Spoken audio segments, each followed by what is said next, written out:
খেলা শেষ, দর্শকরা গ্যালারি ছাড়বে অবস্থা। সেই সময়ে জাতীয় দলের জার্সি পরে থাকা সাকিব আবারও মাঠে নেমে পড়লেন ব্যাট হাতে। আশেপাশে থাকা মাঠকর্মীরা বেশ অবাক হয়ে যান। খেলা শেষ, তবে সাকিব কেন ব্যাট হাতে আবারও মাঠে নামছেন, হচ্ছেটা কি? পরে দেখা গেল মিরপুরের সেন্টার উইকেটে সাকিব ব্যাটিং অনুশীলন করছেন। এই একটা দিক থেকে সাকিব সবার চেয়ে আলাদা। তিনি জানেন কখন তাকে সিরিয়াস অনুশীলন করতে হবে। টানা 2 ম্যাচে ব্যাট হাতে খারাপ পারফর্ম করায় বেশ চড়াও হয়ে ওঠেন সাকিব। তাই তো খেলা শেষ হবার পরেও জাতীয় দলের জার্সি না খুলেই আবারও মাঠে নেমে পড়েন অনুশীলনের জন্য। এই একটা দিক থেকেই সাকিব সবার থেকে আলাদা ও সবার সেরা।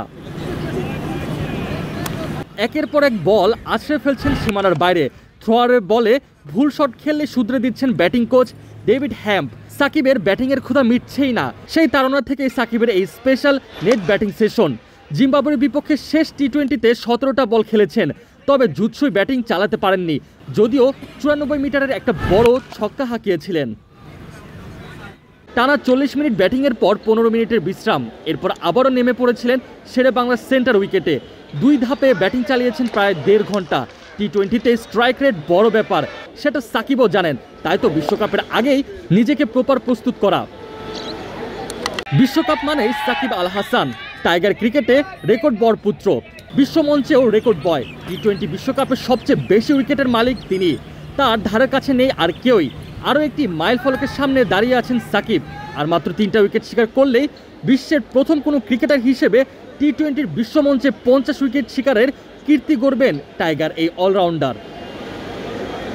বোলিংয়ের মতো ব্যাট হাতেও বিশ্বকাপের ঝলক দেখিয়েছেন। বাঘা সব ব্যাটারদের ভিড়ে 36 ম্যাচে 742 রান। ডিভিলিয়ার্স, শোয়েব মালিক, যুবরাজ, ম্যাককালাম, পিটারসনরাও সাকিবের পিছে। যদিও সবচেয়ে বেশি ম্যাচ খেলার তালিকায় 2-এ রয়েছেন সাকিব। এবারের বিশ্বকাপে 258 রান করতে পারলেই বিশ্বকাপের সর্বকালের সেরা ক্রিকেটার বনে যাবেন। সেটা আর বলার অপেক্ষায় রাখে না, কারণ 1000 রানের পাশাপাশি 50 উইকেট শিকার হয়ে যাবে টাইগার এই পোস্টার বয়ের। 3 দিন বাদে বাংলাদেশ দল উড়াল দিবে বিশ্বকাপের ভেন্যু আমেরিকায়। এই কটা দিন খেলোয়াড়দের বিশ্রামে থাকার নির্দেশনা দেওয়া হয়েছে, তবে কেউ চাইলে ব্যক্তিগতভাবে অনুশীলন করতে পারবে। অথচ সাকিব জিম্বাবুয়ের সিরিজ শেষ হবার পরপরেই ব্যাট প্যাড নিয়ে অনুশীলনে নেমে গেলেন।